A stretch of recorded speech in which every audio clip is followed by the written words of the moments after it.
Pack your bags, we're headed on a big old ride, with dreams of sunlit shores and the open skies, from the hills of Cyprus to where the world collides. So meet Rob and Mandy. In 2006, they made a life-changing decision. They packed their bags and swapped Cardiff in the UK for the sunny shores of Pizuri, Cyprus. Their blog, A New Life Planned in Cyprus, and it chronicles everything. But here's the kicker. The archive goes all the way back to 1977. It's like a time warp, you know? And while most of it focuses on their life in Cyprus, I spotted hints of adventures to Havana, Budapest, even a swing through Southeast Asia. Well, it makes you wonder, doesn't it? I mean, when you think about it, basing yourself in Cyprus is like having a key to the world, geographically speaking. It's January 2018, and they've swapped the tranquility of the Mediterranean for, get this, the vibrant energy of Southeast Asia. Wow, talk about a contrast. Ancient ruins for towering temples, the scent of olive trees for, like, exotic spices. It makes you wonder what sparked this adventure for them, you know? Yeah. What prompted that shift? Right. And this wasn't just a quick trip. Their blog entries cover almost a whole month of exploring Vietnam and Thailand. And get this, they used everything from cyclos to airplanes to get around. They really dove headfirst into the experience. That's what I love to hear, that spirit of embracing the unfamiliar. It's a good reminder for all of us. You know, Right. travel's not just about seeing the sights. It's about pushing those boundaries, opening yourself up to new ways of seeing the world. Couldn't agree more. Okay, so picture this. January 2018, they've just touched down in Bangkok. Sensory overload at the airport, I imagine. You can practically feel the humidity through their words. They're staying at the Ban Wang riverside, soaking in those city views from rooftop bars, taking a water taxi to the Wat Arun Temple. Ah, Wat Arun, the Temple of Dawn. Those intricate spires all adorned with colorful porcelain. It's iconic Bangkok. Can you imagine seeing that against a sunrise? Must have been breathtaking. It sounds incredible. From there, they dove into Bangkok's Chinatown, street food for just a few euros, veggie stir-fries bursting with flavor. They even stumbled on this hidden temple. You can practically hear the rhythmic chants of locals in their description.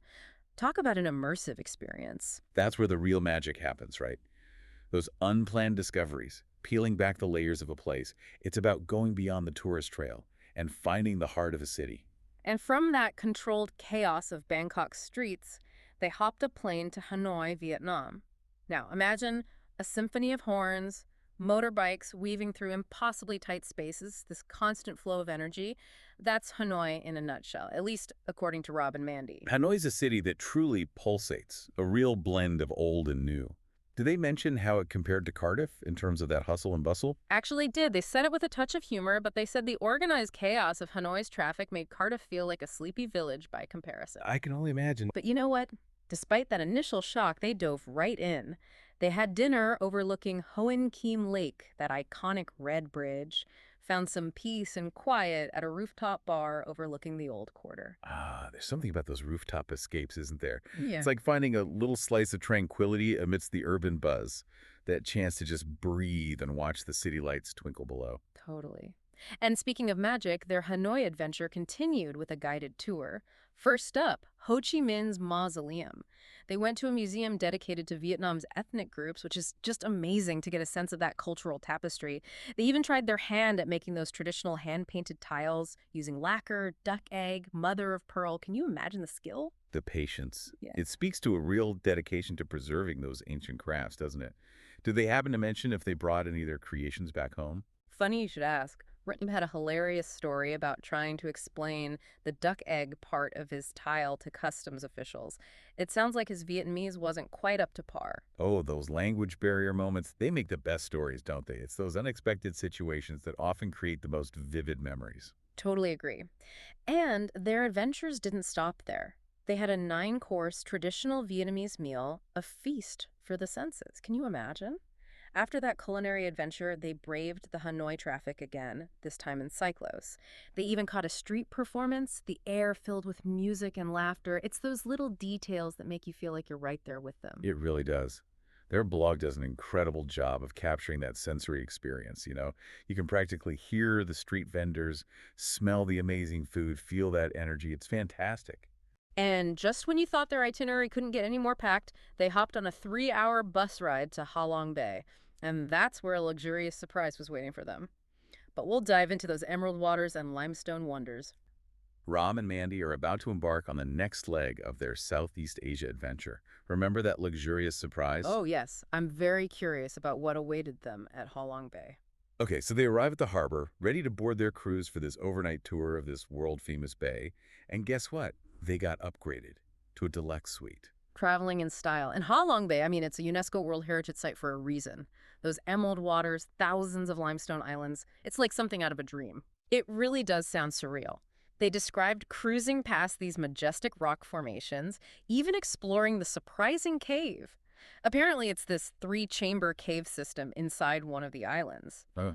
Oh, and they even got a Vietnamese cooking lesson on board. Talk about immersive. It makes you wonder if they ever tried recreating those dishes back home in Cyprus. I know, right? Maybe they came back with a newfound appreciation for those delicate flavors. Did they mention any dishes that stood out? Oh, absolutely. They raved about the freshness of the ingredients, the herbs, the way the flavors balanced, sweet, sour, spicy. It definitely left an impression. Food memories, they really stick with you, don't they? Each destination, you get a taste of something new. It's amazing. Speaking of new experiences, from Halong Bay, they went to Hue, which is steeped in history. They climbed the Tien Mu Pagoda, 7 tiers, each level revealing a new perspective of the Perfume River below. The Perfume River, it's almost mythical, isn't it? The name evokes such a sense of history. What a change of pace from the bustle of Hanoi. Totally. And speaking of contrasts, they went from that river serenity to the grandeur of the imperial citadel. They saw the royal temple, the forbidden city. Imagine walking those halls, feeling the weight of history all around you. It's incredible, isn't it? To think of the stories those walls could tell, the dynasties, the events that shaped a nation. Did they mention any specifics that stood out? They were drawn to the architecture, the detail, those vibrant colors, the sheer scale of it all. A testament to the artistry of a bygone era, for sure. Their adventure continued with a visit to a workshop where they learned about incense making. They even tried their hand at crafting those iconic conical hats. Rod, in particular, seemed to have a knack for it. Well, at least a knack for finding the humor in it. It's those little moments, those glimpses into local life that often create the most lasting memories, don't they? Absolutely. And from the historical richness of Hue, they moved on to Hoi An. This is where a touch of luxury awaited them at the Vinh Hung Riverside Resort. It was actually Mandy's birthday, and the staff surprised her with a cake. It's those little touches, that make you feel truly welcome. It really does show that hospitality knows no bounds. That genuine warmth, it can pop up in the most unexpected places. And Hoi An seems to have it in spades. They spent their time wandering through the old town with its ancient architecture, sipping lemongrass tea, soaking up the atmosphere at the market. They even took a sunset cruise on the river. They were watching boat builders, just observing that rhythm of daily life.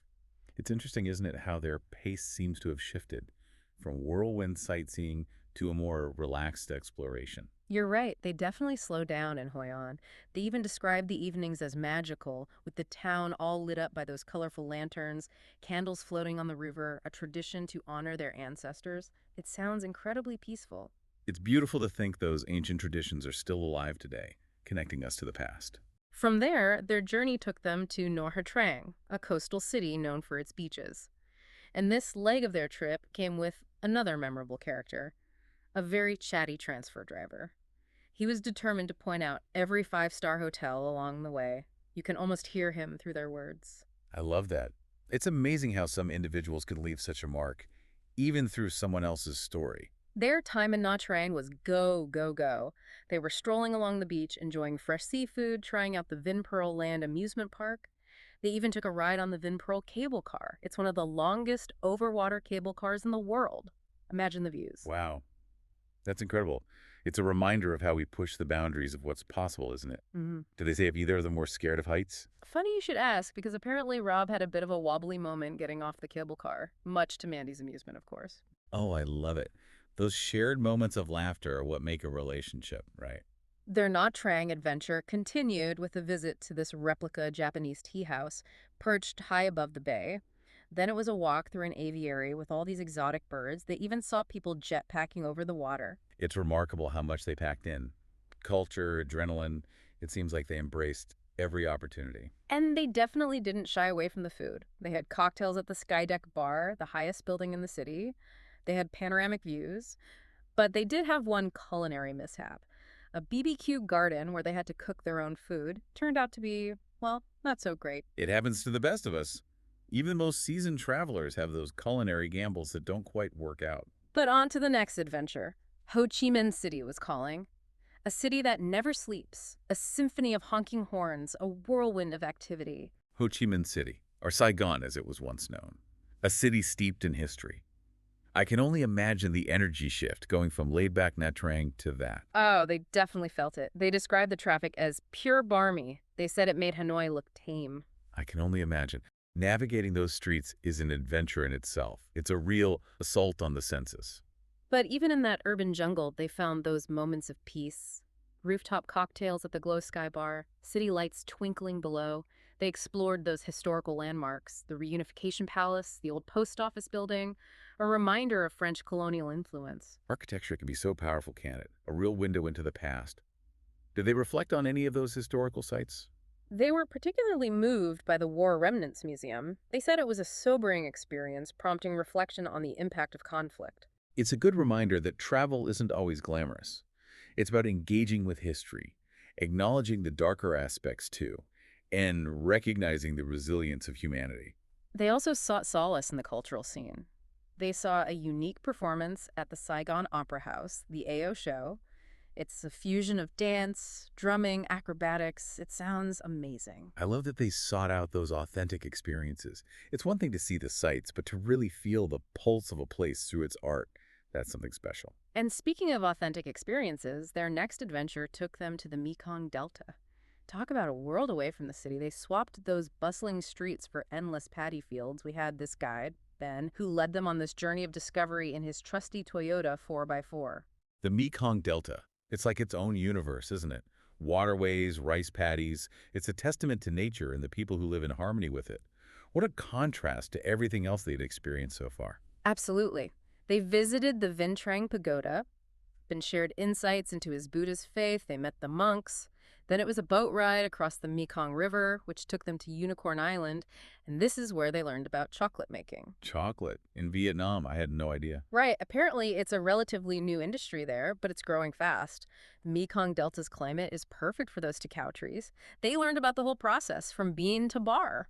It's mind-blowing when you think about it. This little bean that's transformed into, well, one of life's greatest pleasures, right? Their culinary journey continued at a honey-making workshop. They had honey tea, were serenaded by local musicians. Then it was on to Coconut Island, where they witnessed the incredible versatility of the coconut, used in everything from food and drinks to, wait for it, lipstick. The coconut, the Swiss Army knife of the plant world. Did they mention trying the lipstick? Let's just say Rob's attempt at rocking this coconut lipstick provided Mandy with a good dose of entertainment. They continued along the Mekong River, navigating those narrow canals, encountering crocodiles, thankfully, from a safe distance, and they had a delicious lunch of local specialties. Every turn in the Mekong Delta seems to bring a new surprise. You said it. They arrived at their hotel in Can Tho just as the Vietnam under-23 football team won a game. The city erupted in celebration, horns, cheers, the works. Those unplanned moments of shared joy, they're magical, aren't they? Absolutely. Their Mekong Delta adventure continued with a visit to the Kai Rang floating market. Sensory overload, boats overflowing with exotic fruits, vegetables, you name it, vendors calling out. Floating markets are such a vibrant expression of a culture, aren't they? The energy, the colors, the trade. It's fascinating. They tried fresh pineapple from one of the boats. They watched as someone made noodles, transforming this huge pancake into these delicate strands. Noodles, a Vietnamese staple. Yeah. Did they comment on the flavors? They were blown away by the fresh ingredients, the balance of flavors. Every bite was like a tribute to Vietnamese cuisine. They did say they politely declined a menu of snake, frog, and snails, though. They opted for the fresh fruit at a local plantation instead. Their trip back to Saigon gave them time to process it all, to share stories, to laugh. They even made friends with a couple from Delhi.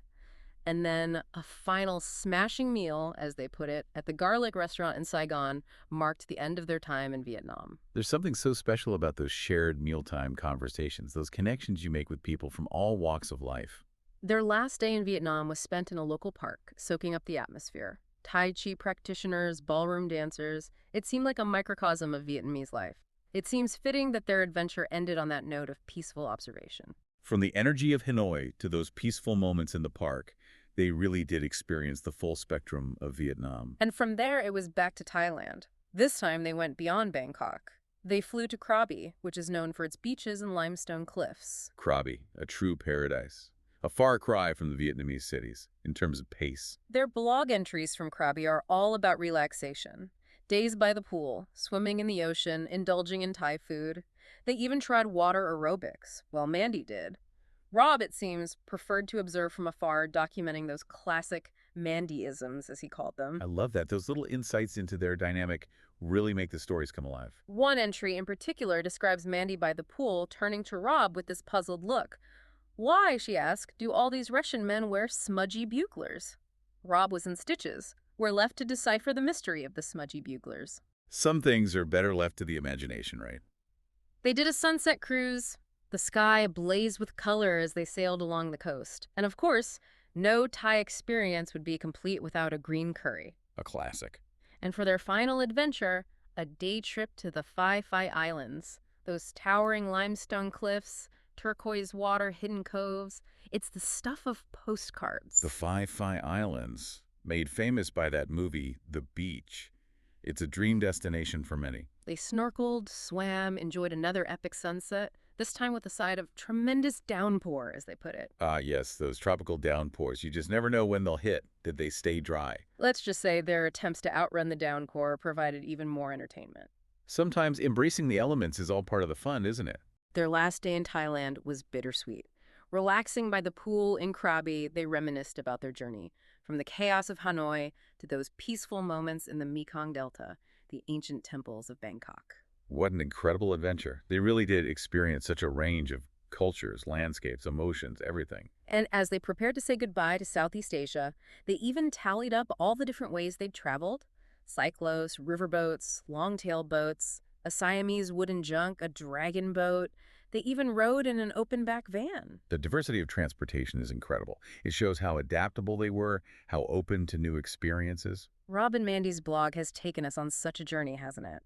From their life in Cyprus to the heart of Southeast Asia, their story reminds us that the world is full of incredible experiences. It's up to us to step outside our comfort zones and embrace it all. Absolutely. Yeah. It's a reminder that the greatest souvenirs we collect are the memories we create and the lessons we learn along the way. Their experience, it challenges us to be more open, to be more curious, to connect with the world around us. What a fantastic deep dive this has been. It really has. Who knew a simple blog could transport us across continents and inspire such a sense of wanderlust? Until next time, keep exploring, keep discovering, and keep those adventurous spirits alive. Your life plans where we never hide. Out on the highway, chasing the tide.